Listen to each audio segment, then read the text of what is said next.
દર્શક મિત્રો, આપ જોઈ રહ્યા છો YNN ન્યૂઝ। હવે જોઈએ અગત્યના સમાચાર।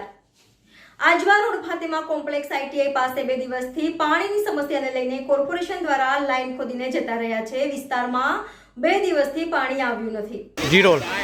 વડોદરા શહેરમાં આવેલ વોર્ડ નંબર 5 ની અંદર જે ફાતિમા કોમ્પ્લેક્સ આવેલું છે આજવા રોડ ખાતે આજે સતત 2 દિવસથી પાણી માટે વલખા મારી રહ્યા છે। એક બાજુ માનનીય વડાપ્રધાન સાહેબ નરેન્દ્ર મોદી સાહેબ જે નળ સે જલની વાત કરતા હોય, પરંતુ આજે જે કહેવાય છે કે લોકો સતત 2 દિવસથી પાણી માટે વલખા મારી રહ્યા છે। અને આ સ્થાનિકોનું કહેવું છે કે અવારનવાર અમારી રજૂઆતો છતાં પણ અમને પીવાનું શુદ્ધ પાણી નથી મળી રહ્યું, પીવાનું પાણી નથી મળી રહ્યું વારંવાર।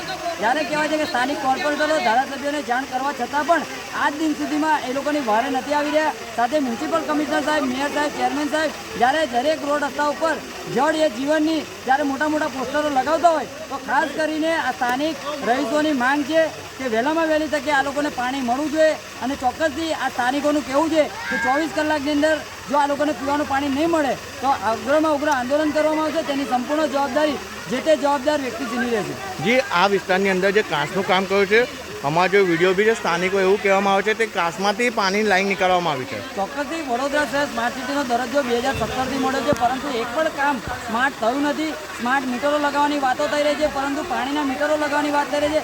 જે સાચી હકીકત બાબત એ છે કે જે સ્થાનિકોનું કહેવું છે કે જે ડ્રેનેજના મળમૂત્રવાળા પાણી, જે પ્રદૂષિત પાણી હોય છે, એમાંથી પીવાની શુદ્ધ પાણીની નળીકા નાખવામાં આવે છે। તો આ એન્જિનિયરો શું કરી રહ્યા છે સમજાતું નથી। એટલે ખાસ કરીને સ્થાનિક કોર્પોરેટરો, ધારાસભ્યો, સાથે સાથે કોન્ટ્રાક્ટરોએ ખાસ આ બધી તકેદારી રાખવાની જરૂર છે અને વડોદરા શહેર સ્માર્ટ બને તે રીતનો પ્રયત્ન કરવાની જરૂર છે।